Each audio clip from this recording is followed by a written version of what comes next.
Thanks for joining into another tutorial. My name's Lewis from Primo Tailoring and Aspiring Gent, and we're going to show you how to take in the waistband on a pair of jeans. Now this method of alteration is actually good for any waistband that is a solid piece of fabric. Most dress pants or higher quality pants are going to have a split in the back that you can take in a lot easier, but sometimes we got these casual pants that just need a little bit extra work to take in that waist. But by the time we're done with them, no one's even going to know they were touched. So let's not waste any time. Let's get right into it. So with this pair of pants, we're only going to be taking it in about an inch in the waistband, but to start, we need to actually start deconstructing the pants. So taking off this belt loop, removing the stitching from about here to there, just about 2 inches off each side of that main seam, and then we'll end up taking out this back seam as well. But we'll talk about that specifically in a little bit. Let's start by taking off these two pieces.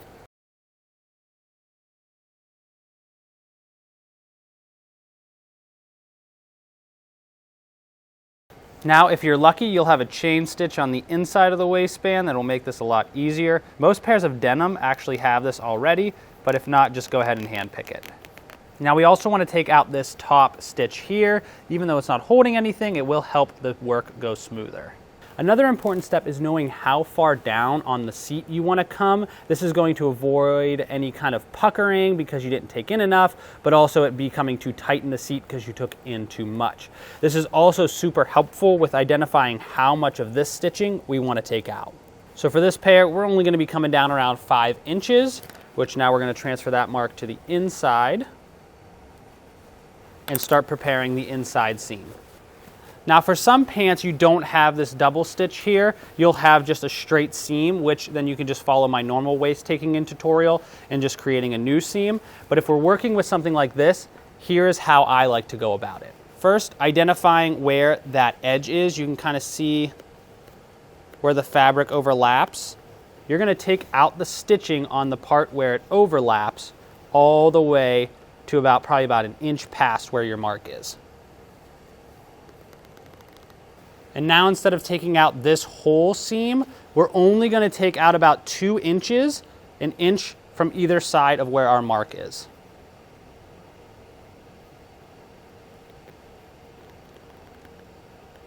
Now we can take this to the pressing table and start pressing everything so that we can mark how much we need to take in.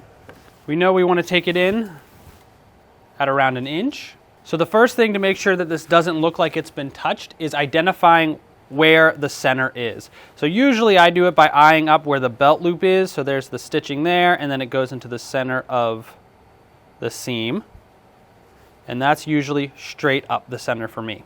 Now, if you don't have a belt loop right in the center, just measure from the closest belt loop, usually they'll be a lot closer, and go an inch on one side, take the other belt loop, go the other way, and then you should be able to deduce where the center is. I'm going to poke a pin all the way through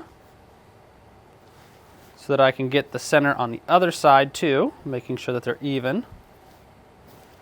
Beautiful. Now we're going to poke a pin just through one layer on this side, and then one on the other side.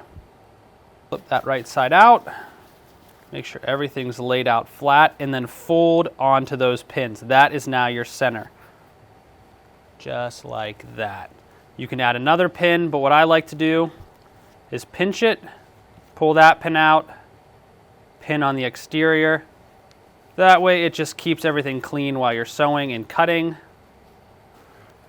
So now you should have something like this, where you had that straight seam and now you have 2 pins keeping everything flat. Now we want to mark for how much we take in the waist. So since we're doing an inch, we're going to do a 1/2 inch on the waistband. I'm going to use a Sharpie just so you can see that on this white fusing how much we're taking in, but go ahead and use something that matches or that will dissolve so that you don't have to worry about this being visible.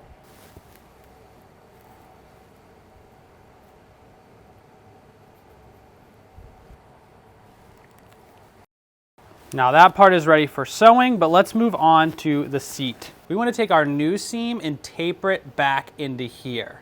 And that's the reason why we took out this little section, so that on the outside, it won't be visible where we took it in. So this just saves you the headache from having to rip everything apart, keeping it all in track, and then making sure that everything lines up at the end. This is just a much smoother way. So starting down where those 2 pieces open up, we're going to start our line and then come up to a 1/2 inch. We want to make sure that that mark is the same as the mark on our waistband so that there's no puckering when we put all that back together.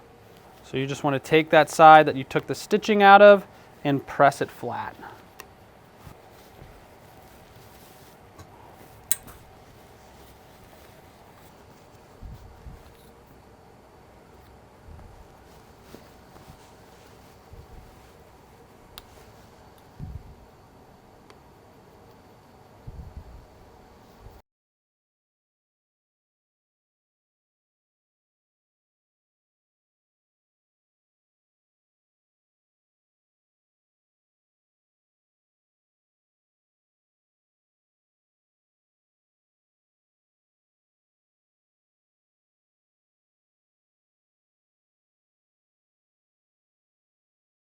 So this next part is super important, and I already did it not knowing the camera was turned off, but that is cutting this top part of the waistband so that you can open it up.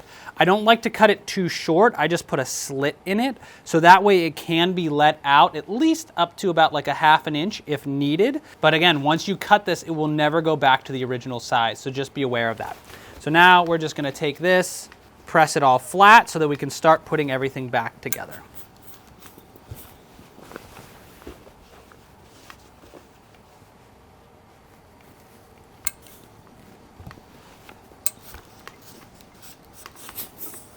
So now let's take a look at the seat. We want to make sure that all of this is cleaned up and then press it all over to the same side that it was on. So it's already wanting to fold over that way. We're just going to let it stay that way. We are going to press this down.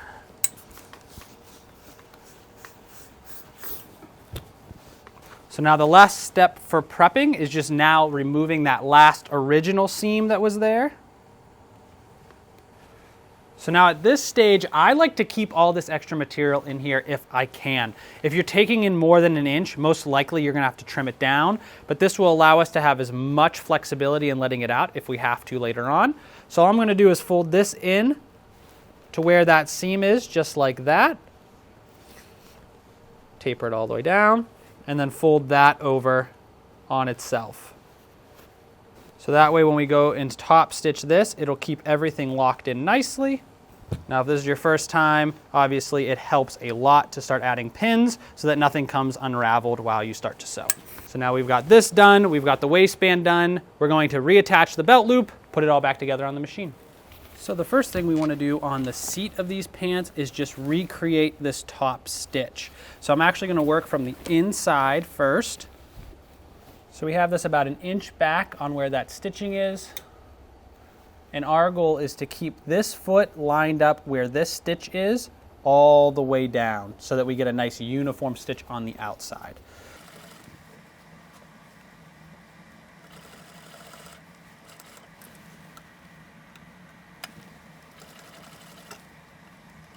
The other way around, so we're stitching on the outside this time. And we're just going to get this needle right about a 1/16 off the edge of that, real close, so that we can taper right back into our old seam there.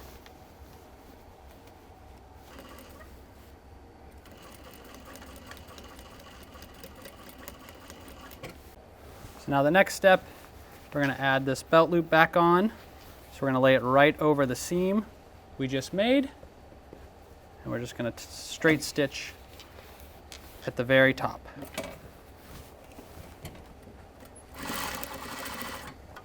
Adding a back tack for security. Now we're going to line up this waistband. Again, at this point, it's probably going to be beneficial to add pins to keep everything in place because you're going to be sewing through quite a few layers. All right. So essentially what I've done here on this waistband is just adding pins in the direction I'm going to be sewing so that I can remove them, but they go all the way through so that I can see where that other stitch line is going to hit because we want to be able to get this all in one pass. So now that you got your pins put in there, we're going to start on this far side, going about 1 inch into the original seam, bury that needle, and we'll sew straight.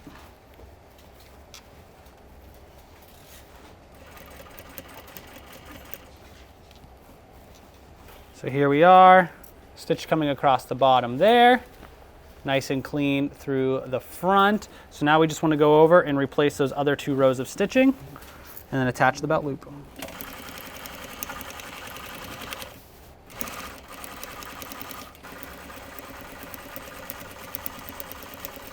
So if you want to, take a look at how the other belt loops are put together, and we're just going to copy that exact method. So we're going to put a top stitch here at the bottom and then one right at the top of the waistband.